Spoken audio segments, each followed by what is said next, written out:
The setting was a hotel in the square mile of the City of London. In the 4 hours in which some of the richest people in the world and some of the most powerful governments talked, 700 children are estimated to have died of diarrhoea and pneumonia.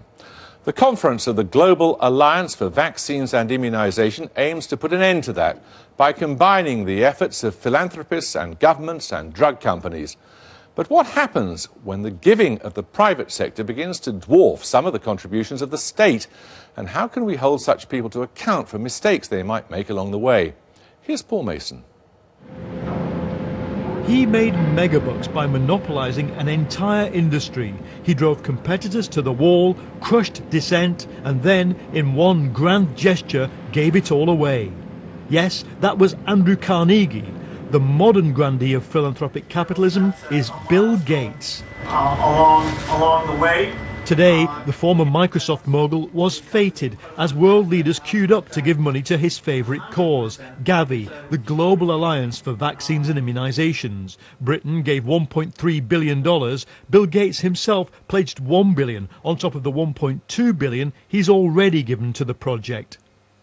I like to think of it in terms of equity, that this is the first time that we can say that poor children will not be refused the vaccines that the children in the rich countries get because there's not enough money. Since the launch of the Bill and Melinda Gates Foundation in 1994, Gates has given away $24 billion, more than half of it on global health projects.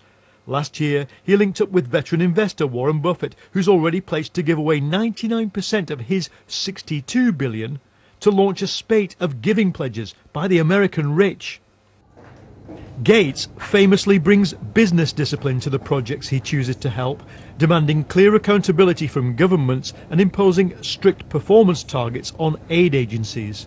But he has his critics. Well, if we rely on philanthropists for this charity and this type of aid, what you lose is any type of democratic accountability. So the people in developing countries who are on the receiving end of this aid, they have no structures through which they can challenge whether it's going to the right thing or not. In 2007, Gates' spending on health was bigger than the annual budget of the World Health Organization. In fact, the foundation is now recognised as one of 8 big agencies which informally determine global health policy, a status which, said a study in The Lancet, confers power and influence on a selected number of organisations and establishes leverage over the voice of civil society. Gates' detractors say by focusing on top-down technical solutions to specific diseases, you may inhibit the development of longer-term sustainable healthcare systems in third-world countries. As for accountability, well, the sheer dependence of charities, universities, research institutions on foundation money mean it's a lot easier to find critics in the world of computing than it is in development.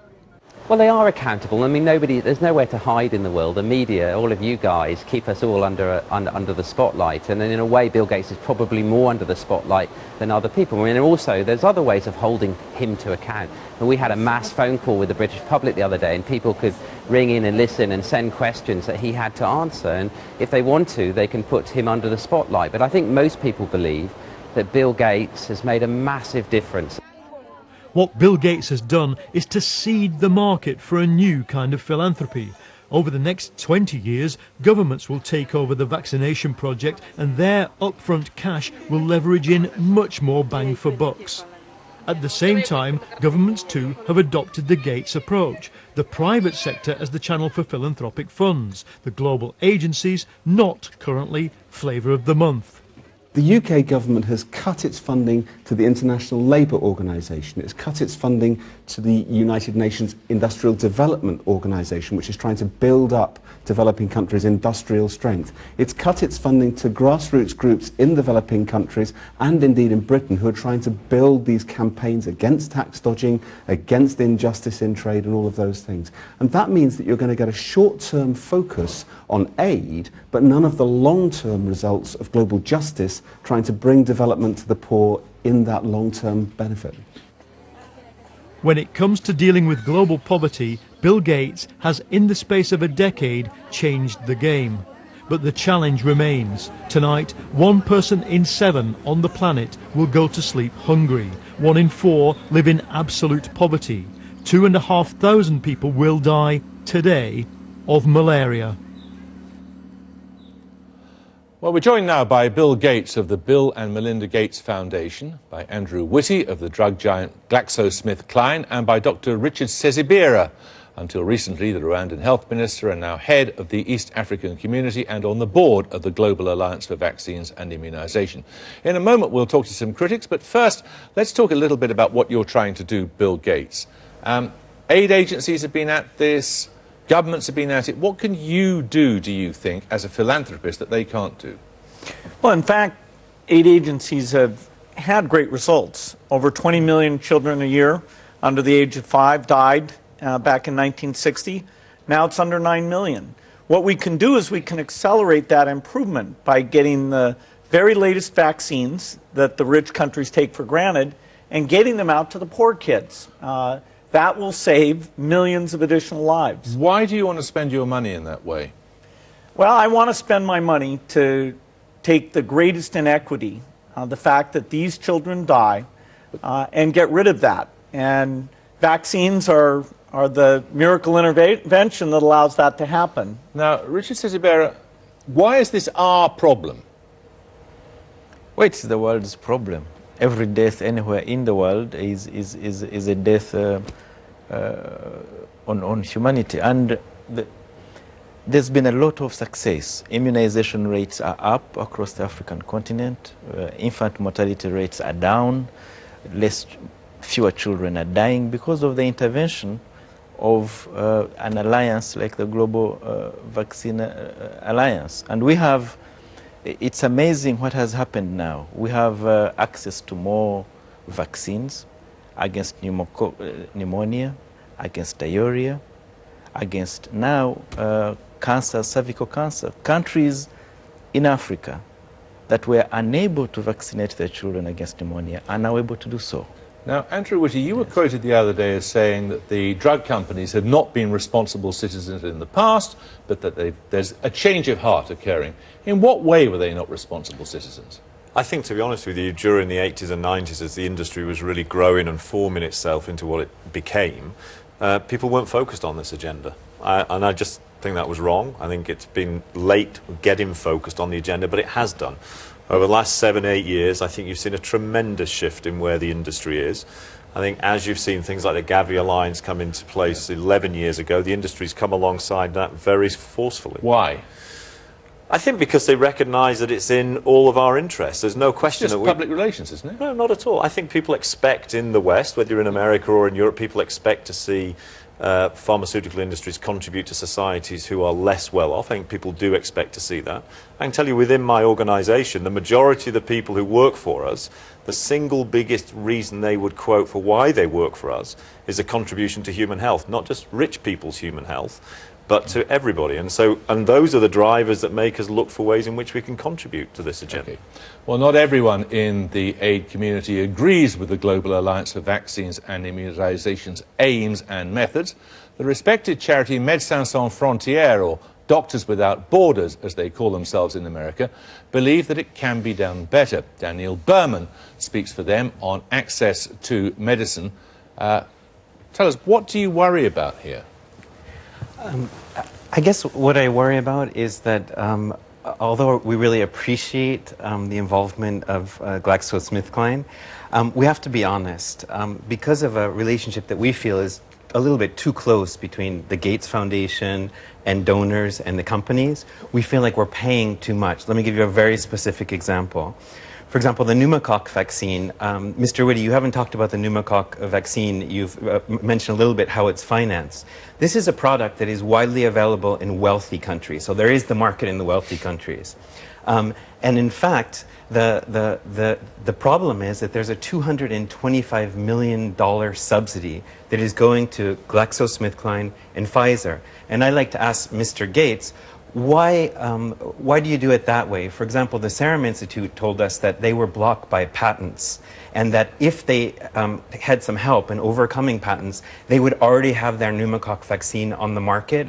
I know that IP has been very important in your business, and I guess that puts you in a difficult Intellectual situation. property, you mean? Intellectual property. Okay. When I'm giving money away, I bring a strong business sense to making sure it's very well spent. And so when we created the group that helps purchase this pneumococcal vaccine, we researched what does it cost to build that factory, what do those ingredients cost, and in fact there was not the capacity to serve the poor world. By getting people together to make a commitment, it allowed companies, including GSK, to spend a lot of money. And so what we're getting in terms of saving lives, if any organization should celebrate what happened today, what's going to happen with these lives saves, you'd think it would be MSF, because this is medicine at work. This is medicine at its best. We're saving millions of lives, and there's no foolishness about the costs here. Mr. Gates, I think we totally agree on the mission. I think we agree with GlaxoSmithKline. We vaccinate 10 million children a year. So we're with you there. We believe the more vaccines that can get out there, the better. We're talking about how the money is used. And in fact, this scheme with the subsidy was actually was created to stimulate development when there weren't vaccines. So I don't think it makes sense to use this scheme in this particular case, because the vaccine has been developed for rich countries. Can I maybe just specifically address that, just on a couple of points you raised today? Okay. The first is that in terms of intellectual property or patents getting in the way, neither for rotavirus vaccine nor for pneumococcal vaccine, at least as far as GSK is concerned, are there any material patents. And nobody has ever asked us to license the immaterial ones that we have. I think that good evidence of that is you can see immediately today, you have a number of Indian and other companies who are themselves developing their own version of products. So I think it's just straight, just to say, it's just straight wrong to assert this as IP as an issue. Now, in terms of the incentivization, it's quite interesting to look back. The world's first pneumococcal vaccine was launched around 1999-2000. Correct. And there was a limit of production capacity. I think the GAVI Foundation identified this as a major opportunity in the developing world and aimed to stimulate that activity. What this incentive really is that for the first few years that the vaccine is on the market, we achieve a price of about $7 per dose. That is very substantially, 70 or 80% lower than people are paying in the West already. What then it means it drops. is people in the West are paying more in order that people in the poorer world pay less. Well, and I make no apology for that. I think you accept that's what's happening? Absolutely. And we're very upfront and transparent around tiered pricing. The people in the richest countries should pay the most, people in the middle, the people in the poorest. Absolutely. Because it's unreasonable. Some lives are more valuable than others? No, but it's unreasonable to expect somebody in the poorest country to contribute towards shareholder profits and R&D of the future. But it's okay for the National Health Service to do so. No, because the challenge here is to try and make sure that access is achieved. That story that you just said needs to be researched. And I was directly involved in the process with the GAVI board. I was part of a committee, and I resigned from that committee, Mr. Gates, because you loaned 5 McKinsey consultants to that committee. The committee was to lower prices in vaccines for GAVI. Now, how can the McKinsey consultants help us lower prices when they consult with companies like Mr. Witty? So I'm worried about the relationship between just GAVI... engage with that question, Bill Gates, please. The reason I give to GAVI, and I feel so great about the pricing they achieve, is because the expertise to understand what these things cost, we've spent the money to understand that. And yes, it's very smart people from Oliver Wyman, McKinsey. I've gone in and spent time on these things. These prices are coming down because we want to save more lives. And time is on our side. I want to ask one other question to you, Richard Sezibera. Why don't your governments buy these drugs direct? Because we can't afford them. That is the simple answer. But I would like to welcome industry. What industry is actually doing with tier pricing is exactly what governments across the world and in the developing world do. Through social health insurance schemes, you make sure that the more well-off pay relatively more for their health than the poorest. And so what they're doing is absolutely right. It's the right way to go. It makes vaccines available to the poorest of the poor in the world. It makes governments able to deliver these life-saving vaccines to the world. It is the right thing to do. Okay, thank you, Daniel Berman. Well, now.